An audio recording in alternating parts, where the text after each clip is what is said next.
আদি পুস্তকের 23 অধ্যায় পাঠ করছি। সারার মৃত্যু ও সমাধি। সারার বয়স 127 বৎসর হইয়াছিল। সারার জীবনকাল এত বৎসর।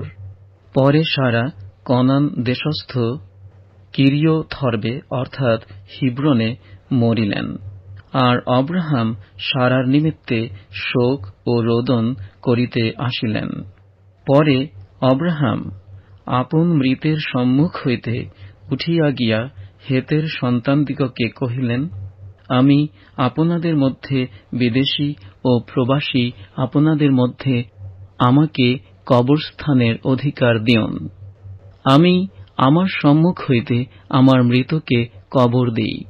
তখন হেতের সন্তানেরা অব্রাহামকে উত্তর করিলেন, হে প্রভু, আমাদের কথা শুনুন।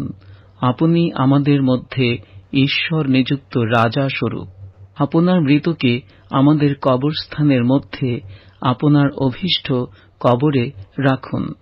আপনার মৃতকে কবর দিবার জন্য আমাদের কেহ নিজ কবর অস্বীকার করিবে না।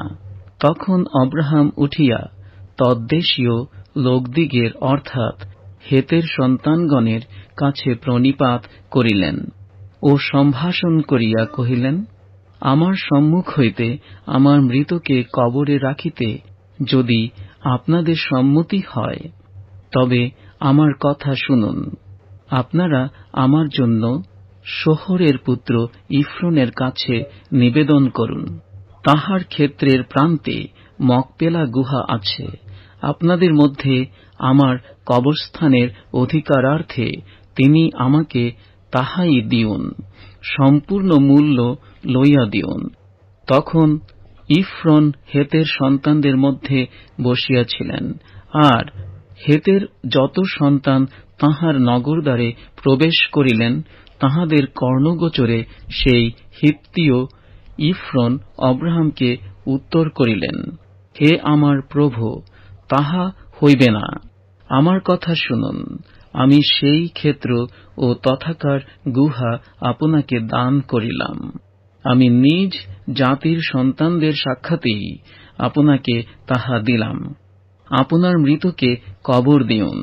তখন অব্রাহাম তদ্দেশীয় লোকদের সাক্ষাতে প্রণিপাত করিলেন, আর তদ্দেশীয় সকলের কর্ণগোচরে ইফ্রনকে কহিলেন, যদি আপনার ইচ্ছা হয় নিবেদন করি, আমার কথা শুনুন। আমি সেই ক্ষেত্রের মূল্য দিই, আপনি আমার নিকটে তাহা গ্রহণ করুন। পরে আমি সেই স্থানে আমার মৃতকে কবর দিব। তখন ইফ্রন উত্তর দিয়া অব্রাহামকে কহিলেন, হে আমার প্রভু, আমার কথা শুনুন। সেই ভূমির মূল্য 400 শেকল রৌপ্য মাত্র। ইহাতে আপনার ও আমার কি আইসে যায়? আপনি নিজ মৃতকে কবর দিউন। তখন অব্রাহাম ইফ্রনের বাক্যে অবধান করিলেন। ইফ্রন হেতের সন্তানদের কর্ণগোচরে যে রৌপ্যের কথা বলিয়াছিলেন, অব্রাহাম তাহা অর্থাৎ বণিকদের মধ্যে প্রচলিত 400 শেকল রৌপ্য তৌল করিয়া ইফ্রনকে দিলেন।